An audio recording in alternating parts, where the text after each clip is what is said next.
Welcome to Riyas kitchen. കുറച്ച് നാൾക്ക് ശേഷം ഞാൻ വീണ്ടും ഒരു റെസിപ്പിയായിട്ട് വന്നിരിക്കുകയാണ്. ഇന്ന് ഉണ്ടാക്കിയിരിക്കുന്നത് നമുക്ക് കൂന്തൽ റോസ്റ്റാണ്. സ്ക്വിഡ് ഫിഷ് ഇല്ലേ, അതിൻ്റെ റോസ്റ്റാണ്. അപ്പോൾ നമുക്ക് നേരെ ക്ലീനിങ്ങിലേക്ക് കിടക്കാം. ആദ്യം തന്നെ എനിക്ക് ചെറിയൊരു ഒച്ചയെടുപ്പൊക്കെ ഉണ്ട്, അപ്പോൾ അത് കാരണം പറയുന്നത് വ്യക്തമായിട്ടല്ലെന്നുണ്ടെങ്കിൽ ഞാൻ കുറച്ചും കൂടെ രണ്ടാമതൊന്ന് എടുത്ത് പറയാം. ഇതിപ്പോൾ കൂന്തൽ ഫിഷ് നമുക്ക് എല്ലാവർക്കും അറിയാമല്ലോ. കൂന്തൽ എന്ന് പറയുന്ന സാധനം ചിലർ കണവ എന്ന് പറയും, ചിലയിടത്ത് കൂന്തലെന്ന് പറയും. അപ്പോൾ അത് എടുക്കുന്നതിൻ്റെ എളുപ്പ മാർഗ്ഗമുണ്ട്. നമ്മൾ ഈ ഫിഷ് കട്ടർ ഉണ്ടല്ലോ, സിസേഴ്സ്, അതുകൊണ്ട് ഇങ്ങനെ ഒന്ന് കട്ട് ചെയ്തിടുക. അപ്പം രണ്ടായിട്ട് ഇങ്ങനെ പൊളന്ന് കിട്ടുമല്ലോ. പിന്നെ നമുക്കൊന്ന് സ്ക്രബ്ബർ യൂസ് ചെയ്തിട്ടൊന്ന് ക്ലീൻ ചെയ്താൽ രണ്ട് സൈഡും ഒന്ന് ക്ലീൻ ചെയ്തെടുക്കാം പെട്ടെന്ന്. അതുപോലെ തന്നെ പിന്നെ തലയും അതുപോലെ തന്നെ സ്ക്രബ്ബർ യൂസ് ചെയ്തിട്ട് ക്ലീൻ ചെയ്തെടുക്കാം. അപ്പോൾ ഞാൻ ആ ക്ലീൻ ചെയ്യുന്ന രീതി ഒരെണ്ണം ക്ലീൻ ചെയ്യുന്ന രീതി ഒന്ന് കാണിച്ചു തരാം പെട്ടെന്ന്.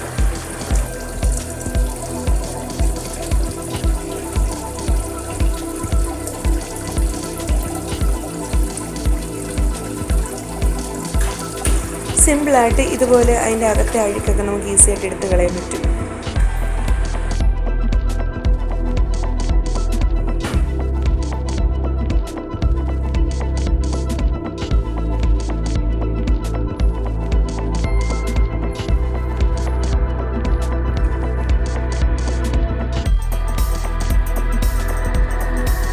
അത് കഴിയുമ്പോൾ നമ്മുടെ ഈ സ്ക്രബ്ബറില്ലേ, സ്റ്റീലിൻ്റെ സ്ക്രബ്ബർ, അതിൻ്റെ ഏതെങ്കിലും ഒരു ചെറിയ പോർഷൻ എടുത്തത് ഇതുപോലെ ചെറുതായിട്ടൊന്ന് വെച്ചാൽ അതിൽ ആ സ്കില്ല് ഈസി ആയിട്ട് ഇങ്ങനെ ഇളകി പോകും. ഇല്ലാന്നുണ്ടെങ്കിൽ നമ്മുടെ കൈ കൊണ്ട് ഇങ്ങനെ പറിച്ച് നമുക്ക് മുകളിൽ ഇങ്ങനെ അടത്തിയെടുക്കാവുന്ന കാര്യമുള്ളൂ, വെറും സിമ്പിളായിട്ട്. പിന്നെ ഈ സ്ക്രബ്ബർ യൂസ് ചെയ്യുകയാണെങ്കിൽ അതിൻ്റെ ഒരു ചെറിയൊരു എന്താ പറയുക, ഒരു അഴുക്കുണ്ട്. അപ്പോൾ അതിങ്ങനെ അങ്ങ് ഇളകി പൊക്കോളും പെട്ടെന്ന്.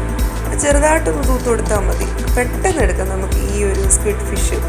നമ്മുടെ ഈ കൂന്തലെന്ന് പറയുന്ന സാധനം പെട്ടെന്ന് നമുക്ക് വൃത്തിയാക്കി എടുക്കാവുന്ന ഒരു ഫിഷാണ്.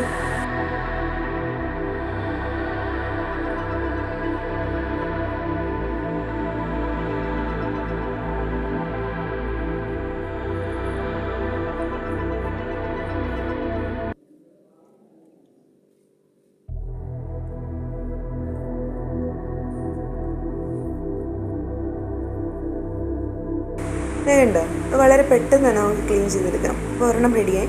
അതുപോലെ ഞാൻ ബാക്കി എല്ലാം ചെയ്ത് കാണിച്ചു തരാം. അപ്പോൾ ഇതിൻ്റെ തലയുണ്ടല്ലോ, തലഭാഗം, ആ ഒരു നമ്മുടെ ഒക്ടോപ്പസിനെ പോലെ ഇരിക്കുന്നൊരു ഭാഗം, അപ്പോൾ അതും ഇതുപോലെ തന്നെ ആ സ്കിന്നിങ്ങനെ ഒന്ന് ഇളക്കി കളയുക. നമ്മുടെ നഖമൊക്കെ ഉണ്ടെങ്കിൽ ഈസി ആയിട്ട് എടുക്കാം. എന്നിട്ട് വലിച്ചെടുത്താൽ മതി. എന്നിട്ട് പിന്നെ ഒന്ന് ക്ലീൻ ചെയ്യാം.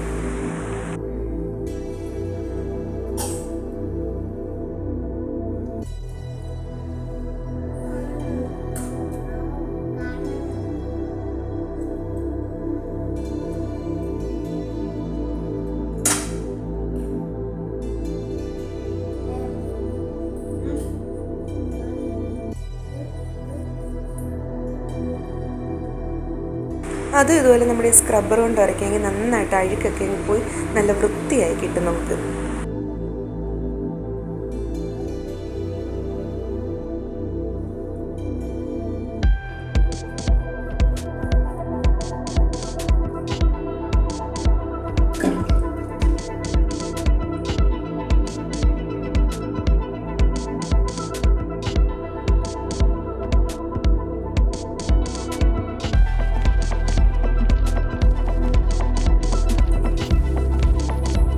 ഞാൻ ലൈറ്റിൻ്റെ തൊട്ട് താഴെ നിന്നിട്ടാണ് ഷൂട്ട് ചെയ്തത്.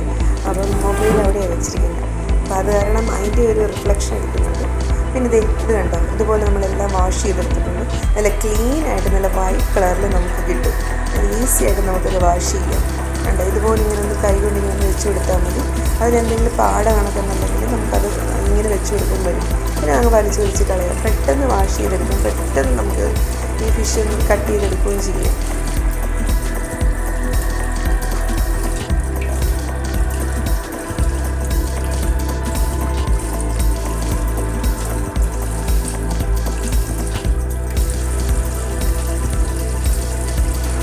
കണ്ടില്ലേ, നല്ല ക്ലീനായി കിട്ടിയിട്ടുണ്ട്. അപ്പോൾ അതുപോലെ നമുക്ക് ബാക്കിയെല്ലാം ഞാൻ ചെയ്ത് വെച്ചിട്ടുണ്ട്. ഇനി നമ്മുടെ ഈ തലഭാഗം മാത്രമേ ഉള്ളൂ. ഈ തലഭാഗം എടുക്കുമ്പോൾ വേറൊരു കാര്യം കൂടെ നമ്മൾ ശ്രദ്ധിക്കണം. ഈ തലയുടെ ഉള്ളിൽ ഒരു കല്ല് പോലത്തെ ഒരു സാധനമുണ്ട്. അത് ചീത്തയാണ്, നമുക്കത് വേണ്ട. അപ്പോൾ അതിങ്ങനെ തലയുടെ ഭാഗത്തുനിന്ന് ആ കണ്ണിൻ്റെ ഭാഗത്ത് നമ്മൾ കളയുമല്ലോ, ഓൾറെഡി കട്ട് ചെയ്ത് കളയാം. അത് കഴിഞ്ഞിട്ട് നമുക്ക് ആ തലയുടെ ഭാഗത്തുനിന്ന് ഇങ്ങനെ ഞെക്കി കഴിയുമ്പോഴത്തേക്കിനും ഈ ഒരു കല്ല് പോലത്തെ ഒരു സാധനം വരും. അപ്പോൾ അതങ്ങ് എടുത്ത് കളയണം. അത് നമ്മൾ ഈ കറിയുടെ കൂട്ടത്തിൽ ഇടണ്ട. ഇത് കേട്ടോ, ഇതുപോലെ കല്ല് പോലത്തെ ഒരു സാധനം, നല്ല കല്ല് പോലെ ഇരിക്കും. അത് ഒരു ഉണ്ടച്ച് ഒരു കല്ല് പോലെ ഇരിക്കും. അതങ്ങ് നമുക്ക് എല്ലാത്തിലും ഞെക്കി നമുക്ക് അതങ്ങ് എടുത്ത് റിമൂവ് ചെയ്യണം. അത് നമുക്ക് വേണ്ട.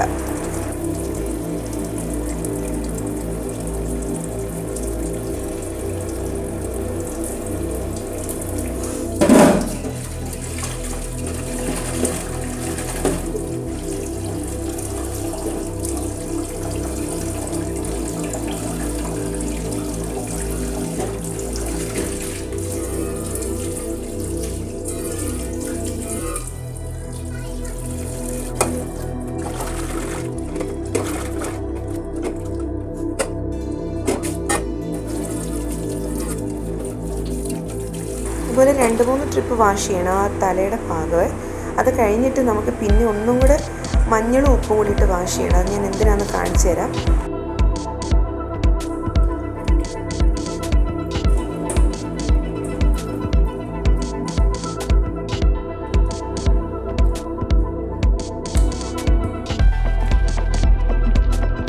ഇനി നമുക്ക് കട്ട് ചെയ്തെടുക്കാം. നമ്മളുടെ ഈ കട്ടിംഗ് ബോർഡ് ഉണ്ടല്ലോ, ആ ബോർഡിൽ വെച്ചിട്ട് ഇതുപോലെ നീളത്തിൽ ഇങ്ങനെ വരഞ്ഞു കൊടുത്തിട്ട് നമ്മൾ ഈ നീളത്തിൽ ഇങ്ങനെ വയ്ക്കുക. അത് കഴിഞ്ഞിട്ട് പിന്നെ ഇതെല്ലാം കൂടെ കൂട്ടിപ്പിടിച്ച് ചെറിയ ചെറിയ പീസസ് ആക്കി മുറിച്ചെടുക്കാം. നമുക്ക് പെട്ടെന്ന് തന്നെ കട്ട് ചെയ്തെടുക്കാം. നമുക്ക് ഒന്ന് ഇതിന് ഈ സ്ലിപ്പ് ചെയ്യുന്ന ഒരു പോർഷനുണ്ട്, നമുക്കൊരു വലിഞ്ഞ് വരും.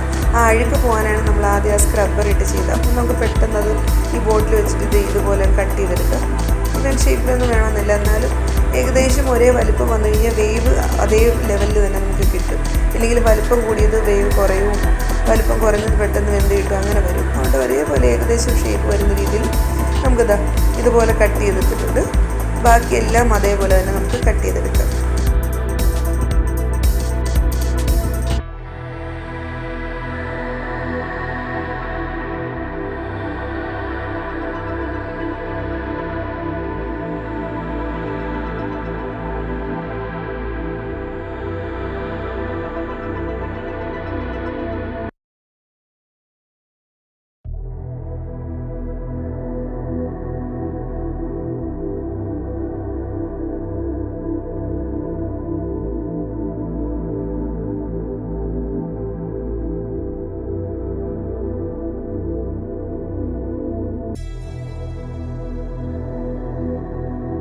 അപ്പോൾ ഇതാ ഞാൻ എല്ലാം ഇവിടെ കട്ട് ചെയ്തെടുത്തിട്ടുണ്ട്. തലയുടെ പോർഷനൊക്കെ അതേപോലെ തന്നെ ഇട്ടിരിക്കുന്നത്, ചെറിയ ഒരു വലിപ്പമല്ലേ കാണത്തുള്ളൂ. അപ്പോൾ അതുപോലെ തന്നെ ഇട്ടിട്ടുണ്ട്. ബാക്കി ഭാഗമെല്ലാം ഞാനിങ്ങനെ കട്ട് ചെയ്തിട്ടുണ്ട്. ഇനി ഇതിലേക്ക് നമുക്ക് കുറച്ച് ഉപ്പും അതുപോലെ തന്നെ കുറച്ച് മഞ്ഞൾ പൊടിയും കൂടി ഇട്ടിട്ട് നന്നായിട്ടൊന്ന് ഇളക്കണം. ഈ ഇളക്കുന്ന എന്തിനാണെന്ന് വെച്ച് കഴിഞ്ഞാൽ ഇതിൻ്റെ അകത്ത് ഈ വലിഞ്ഞ് വരുന്ന കണക്ക് ഇങ്ങനെ കയ്യിലൊട്ടി പിടിക്കുന്ന ഗം കണക്കത്തെ അഴുക്കുണ്ടാവും. അപ്പോൾ അത് വൃത്തിയാക്കി കിട്ടണമെന്നുണ്ടെങ്കിൽ നമുക്ക് ഇതുപോലെ മഞ്ഞളും ഉപ്പും കൂടിയിട്ട് നന്നായിട്ട് ഇങ്ങനെ ഒന്ന് വെച്ച് കൊടുക്കാമെങ്കിൽ പതഞ്ഞ് വരും ഈ അഴുക്ക്. നമ്മുടെ കൈ കാണിക്കുമ്പോഴത്തേക്കും മനസ്സിലാവും, നന്നായിട്ട് പതഞ്ഞ് വരും. അപ്പോൾ അത് അഴുക്കാണ് അതിൻ്റെ, അത് കറക്റ്റായിട്ട് കണ്ടോ, ഇത് കണ്ടോ പത കണ്ടോ. അപ്പോൾ അത് റിമൂവ് ചെയ്ത് കളയണമെന്നുണ്ടെങ്കിൽ ഇതുപോലെ വെച്ചിട്ട് വീണ്ടും നമ്മൾ 2-3 പ്രാവശ്യമായിട്ട് വാഷ് ചെയ്തെടുത്ത് കഴിഞ്ഞാൽ അതിൻ്റെ അഴുക്കെല്ലാം പോയി ക്ലീനായിട്ട് കിട്ടും.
നമുക്ക് ഇതുപോലത്തെ ഏതെങ്കിലും മൂടി വെച്ചിട്ട് അതിൻ്റെ വെള്ളം കംപ്ലീറ്റ് അങ്ങ് റിമൂവ് ചെയ്യാം. അതിനുശേഷം നമുക്ക് അതിലേക്ക് കുറച്ച് മസാലകൾ ചേർത്തിട്ട് ഒന്ന് മാരിനേറ്റ് ചെയ്തിട്ട് ഫ്രിഡ്ജിൽ വെക്കണം. അപ്പോൾ ആദ്യം തന്നെ ഞാൻ കാശ്മീരി ചില്ലി പൗഡറാണ് ഇട്ടിരിക്കുന്നത്. അത് ഒരു സ്പൂൺ ഇട്ടിട്ടുണ്ട്. കുറച്ച് ഒരു 1/4 സ്പൂൺ മഞ്ഞൾ പൊടി, അതുപോലെ തന്നെ ഒരു 1/4 സ്പൂൺ കുരുമുളക് പൊടി, പിന്നെ കുറച്ച് മസാല, ഇത്രയും കൂടി ഇട്ടിട്ട് നന്നായിട്ടൊന്ന് മിക്സ് ചെയ്യുക. കുറച്ച് ഉപ്പ് ഇട്ടിട്ടുണ്ട്. നന്നായിട്ടൊന്ന് മിക്സ് ചെയ്യുക. മിക്സ് ചെയ്തിട്ട് നമുക്ക് ഒന്ന് ഫ്രിഡ്ജിലേക്കൊന്ന് മാരിനേറ്റ് ചെയ്തിട്ട് മാറ്റി വെക്കാം. കുറച്ച് നേരം അതിലൊന്ന് പിടിക്കട്ടെ ഇതൊക്കെയൊന്ന്. അപ്പോൾ ഇതിന് ശേഷം ഇതിലേക്ക് ഫ്രിഡ്ജ് വെച്ച് ഞാൻ ഒരു മണിക്കൂർ തന്നെ ഫ്രിഡ്ജ് വെച്ചിട്ടുണ്ട്. പിന്നെ അതിലേക്ക് തന്നെ കുറച്ച് വെള്ളം ഒഴിച്ചിട്ട് അടുപ്പത്ത് വെച്ച് അതൊന്ന് പറ്റിച്ചെടുക്കണം. നന്നായിട്ട് വെന്ത് വരണം. കാര്യം ഇല്ലെങ്കിൽ ചിലവർ പറയത്തില്ല നമ്മൾ ഈ കൂന്തലൊക്കെ കഴിയുമ്പോൾ റബ്ബർ പോലെ ഇരിക്കുന്നതെന്ന്. അത് വേഗാത്തത് കൊണ്ടാണ് ആ റബ്ബർ കണക്ക് വരുന്നത്. നമുക്ക് ആദ്യം ഇതുപോലെ ഒന്ന് പറ്റിച്ചെടുത്ത് കഴിഞ്ഞാൽ നമുക്ക് ഫീൽ ചെയ്യത്തേയില്ല നമ്മൾ കഴിക്കുന്നത് എന്താണെന്ന്.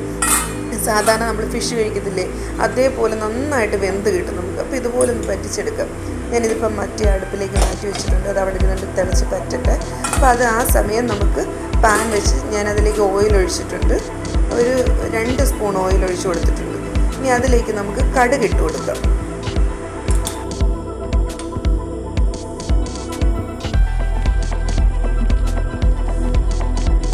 ഇനിയിപ്പോൾ എന്തേ ഒരു 1/2 സ്പൂൺ കടുക് ഇട്ട് കൊടുത്തിട്ടുണ്ട്. കടുകൊന്ന് പൊട്ടി തീരുമ്പോഴത്തേക്കും നമ്മുടെ കറിവേപ്പില ഇട്ട് കൊടുക്കാം. 2 തണ്ട് കറിവേപ്പിലയാണ് ഇവിടെ എടുത്ത് വെച്ചിരിക്കുന്നത്. 2 തണ്ട് കറിവേപ്പില നമുക്കിതിലേക്ക് ഇട്ട് കൊടുക്കാം. ഇങ്ങനെ ആ തണ്ടും കൂടി ഇട്ട് കൊടുക്കുക. അപ്പോൾ എങ്കിലും ഒരു ടേസ്റ്റും അതിൻ്റെ ഒരു ഫ്ലേവറും നമുക്ക് കംപ്ലീറ്റ്ലി കിട്ടുന്നത്. ഇത് നമ്മുടെ വീട്ടിലുണ്ടായ കറിവേപ്പിലല്ലേ, ഗുണമല്ലേ. അത് കാരണം പിന്നെ ആ തണ്ട് കൂടെ ഞാൻ എപ്പോഴും ഒടിച്ചിട്ട് കൊടുക്കും ഏത് കറി ഉണ്ടാക്കിയാലും. ഇനി നമുക്കിതിനകത്ത് വേണ്ടത് ഇഞ്ചിയും വെളുത്തുള്ളിയും കൂടെ, ജിഞ്ചർ ഗാർലിക് പേസ്റ്റ് ഉണ്ടെങ്കിൽ അത്, ഇല്ലെങ്കിൽ അത് ചതച്ച് വെച്ചിട്ടുണ്ട്. പിന്നെ ചെറിയ ഉള്ളി, 2 പച്ചമുളക്, തേങ്ങാക്കൊത്ത്, അതുപോലെ തന്നെ ഒരു തക്കാളി ചെറുതായിട്ട് അരിഞ്ഞ്, പിന്നെ 2 വലിയ സവാള ചെറുതായിട്ട് അരിഞ്ഞതാണ്. നീളത്തിലാണ് സവാള അരിഞ്ഞിരിക്കുന്നത്. ഇനി ആ കടുക് പൊട്ടി നമ്മുടെ കറിവേപ്പിലയും പൊട്ടി. ഇനി അതിലേക്ക് ഇഞ്ചിയും വെളുത്തുള്ളിയും കൂടെ ചതച്ചതാണ്, ചെറുതായിട്ട് അരിഞ്ഞ് ചതച്ചതാണ്, അതിട്ട് കൊടുക്കാം. ഇനി അതൊന്ന് നന്നായിട്ടൊന്ന് വഴറ്റിയെടുക്കാം.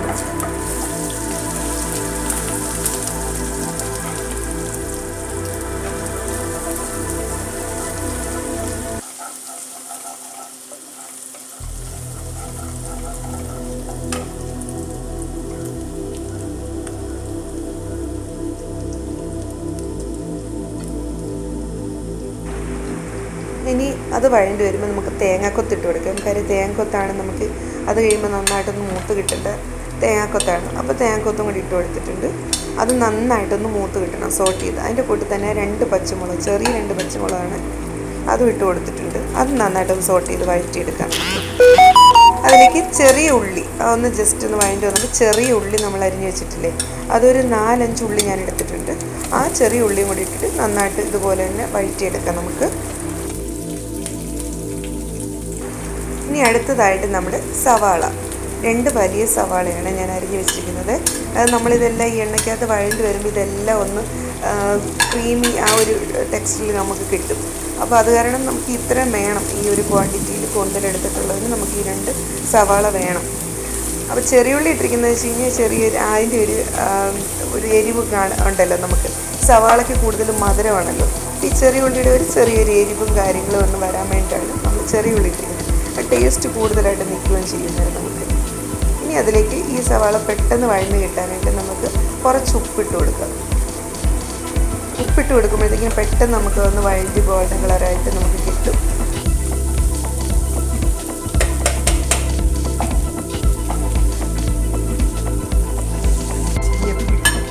ഇനി ഇതിലേക്ക് നമുക്ക് തക്കാളി അരിഞ്ഞ് വെച്ചിരിക്കുന്നത്, ചെറുതായിട്ട് അരിഞ്ഞ് വെച്ചിരിക്കുന്ന ഒരു വലിയ തക്കാളിയാണ്, അത് ഇട്ടിട്ടേക്ക് കൊടുക്കാം. അതുപോലെ തന്നെ നമുക്ക് ഇതുപോലെ വഴറ്റിയെടുക്കാം നന്നായിട്ട്.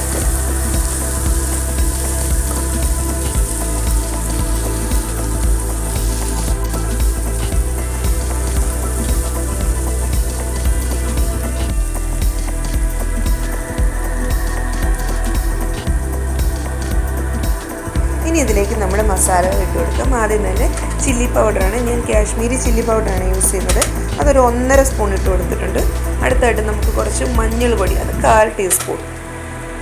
അതുപോലെ തന്നെ നമുക്ക് അടുത്തത് നമ്മുടെ കുരുമുളക് പൊടിയാണ്, അതും ഒരു 1/4 ടീസ്പൂൺ. പിന്നെ നമ്മുടെ ഗരം മസാല, വീട്ടിൽ തന്നെ പൊടിച്ച ഗരം മസാലയാണ്, അത് ഒരു 1/4 ടീസ്പൂൺ അല്ലെങ്കിൽ ഒരു 1/2 ടീസ്പൂൺ. അത്രയും ഇട്ട് കൊടുക്കാം. എന്നിട്ട് നന്നായിട്ട് ഇതുപോലെ തന്നെ വഴറ്റിയെടുക്കാം നമുക്ക്.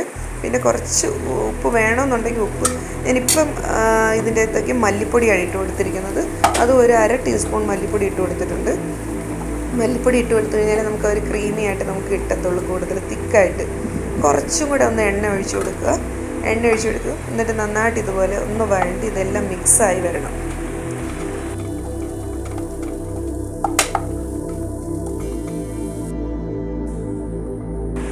ഇനി ഇതിലേക്ക് നമുക്ക് വേണ്ടത് നമ്മുടെ ഇപ്പം നേരത്തെ നമ്മൾ വേവിച്ചെടുത്ത കൂന്തൽ ഇവിടെ റെഡി ആയിട്ടുണ്ട്. ഞാനത് പ്ലേറ്റിലേക്ക് മാറ്റിയിട്ടുണ്ട്. അതിന് കുറച്ച് ഗ്രേവി മിച്ചമുണ്ട്, അത് വേണ്ട നമുക്ക്.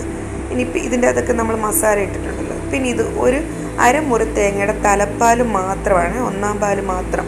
അത് ഇതിലേക്ക് ഒഴിച്ചു കൊടുക്കുക. നന്നായിട്ട് മിക്സ് ചെയ്തെടുക്കുക. മിക്സ് ചെയ്തതിന് ശേഷം നമ്മുടെ ഈ കൂന്തലുണ്ടല്ലോ, നമ്മൾ വേവിച്ച് വെച്ചിരിക്കുന്ന കൂന്തൽ ഇതിലേക്ക് ഇട്ട് കൊടുക്കണം. ഫ്ലെയിം ഒന്ന് ചെറുതായിട്ടൊന്ന് കുറച്ച് വെക്കുക. എന്നിട്ട് നമ്മൾ വേവിച്ച് വെച്ചിരിക്കുന്ന സ്ക്വിഡ് ഇതിലേക്ക് ഇട്ട് കൊടുക്കുക. അത് കഴിഞ്ഞിട്ട് നന്നായിട്ട് മിക്സ് ചെയ്യുക.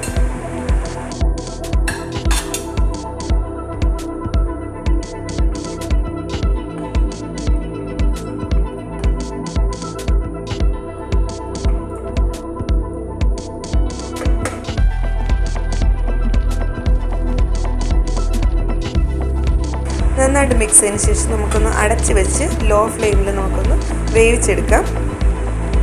ഇനി ഒന്ന് ഒരു 5 മിനിറ്റ് കഴിയുമ്പോഴത്തേക്കും ഒന്ന് തിരിച്ചിട്ട് കൊടുക്കുക. ഒന്ന് മിക്സ് ചെയ്ത് കൊടുക്കുക. വീണ്ടും ഇതുപോലെ തന്നെ മൂടി വെച്ചിട്ട് നമുക്ക് വീണ്ടും ഒരു 5 to 10 മിനിറ്റ്സ് വേവിച്ചെടുക്കുക. 5 മിനിറ്റ്സ് മതിയാവും. 5 മിനിറ്റ്സ് കൂടുതലായിട്ടുണ്ട്. നമ്മുടെ ആ തേങ്ങാപ്പാലൊക്കെ ഇതിൽ ഈ ഫിഷിൽ കയറി പിടിച്ച് നന്നായിട്ടൊന്ന് വറ്റി വന്നിട്ടുണ്ട്. അപ്പോൾ ഇതുപോലെ നമുക്ക് കിട്ടണം. ഉണ്ടോ, വെള്ളമയോ എല്ലാം മാറിയിട്ട് നന്നായിട്ടത് വഴണ്ട് വന്നിട്ടുണ്ട്. നന്നായിട്ടത് റോസ്റ്റായി കിട്ടിയിട്ടുണ്ട്. അപ്പോൾ നമ്മുടെ കൂന്തൽ റോസ്റ്റ് ഇവിടെ റെഡി ആയിട്ടുണ്ട്. നല്ല സൂപ്പർ ടേസ്റ്റ് എന്ന് വെച്ച് കഴിഞ്ഞാൽ ചോറിൻ്റെ കൂടെ, ചപ്പാത്തിൻ്റെ കൂടെ, ഈവൻ നമ്മളുടെ പാലപ്പത്തിൻ്റെ കൂടെ, ഏതിൻ്റെ കൂടെ വേണമെങ്കിലും നമുക്ക് കഴിച്ചെടുക്കാം. സൂപ്പർ ടേസ്റ്റാണ്. വീട്ടിലെല്ലാവരും ഒന്ന് പരീക്ഷിച്ച് നോക്കണം മസ്റ്റായിട്ടും. അപ്പോൾ കുറച്ച് ചോറ് എടുത്തിട്ടുണ്ട് നിങ്ങളൊന്ന് കൊതിപ്പിക്കാനായിട്ട്. എന്നിട്ട് അതിലേക്ക് കുറച്ച് ഈ കറിയും കൂടെ, റോസ്റ്റും കൂടെ ഇട്ടിട്ടുണ്ട്. എന്നിട്ട് ഇതുപോലെ നന്നായിട്ടൊന്ന് മിക്സ് ചെയ്യുക കേട്ടോ. മസാലയൊക്കെ നന്നായിട്ട് അതിൻ്റെ അകത്ത് പിടിച്ചിട്ടുണ്ട്. അപ്പോൾ നല്ല ടേസ്റ്റാണ്. ഇതിൻ്റെ നല്ല മണമെന്ന് വെച്ച് കഴിഞ്ഞാൽ അപാര മണമാണ്. ടേസ്റ്റ് അതിലേറെ ടേസ്റ്റാണ്. നിങ്ങൾ എന്തായാലും ഇതൊന്ന് മസ്റ്റായിട്ട് ട്രൈ ചെയ്ത് നോക്കുക. ട്രൈ ചെയ്ത് നോക്കിയിട്ട് ഒപ്പീനിയനൊക്കെ കമൻസിൽ അറിയിക്കണം കേട്ടോ. ഇത് കണ്ടോ, ഇതുപോലെ എടുത്ത് വായിലോട്ട് വെച്ചിട്ട് നല്ല ടേസ്റ്റ് വെച്ചാൽ അപാര ടേസ്റ്റാണ് കേട്ടോ. അപ്പം നിങ്ങൾ എന്തായാലും മസ്റ്റായിട്ട് ഇത് ട്രൈ ചെയ്ത് നോക്കണം. അപ്പോൾ കൂന്തൽ കിട്ടി ഇതുപോലെ വെന്തില്ല, റബ്ബർ പോലെ ഇരിക്കുന്നതൊന്നും ഇനി പറയരുത്. ഇതുപോലെ ഉണ്ടാക്കി നോക്കുക. മസ്റ്റായിട്ട് നിങ്ങളുടെ കുട്ടികൾക്ക് എല്ലാവർക്കും ഇഷ്ടപ്പെടും. ഇഷ്ടപ്പെട്ടതിന് ശേഷം നിങ്ങൾ കമൻസ് അറിയിക്കുക. അപ്പോൾ ഇനി അടുത്ത റെസിപ്പിയായിട്ട് ഞാൻ ഉടനെ വരും. അതുവരെ എല്ലാവർക്കും ബൈ.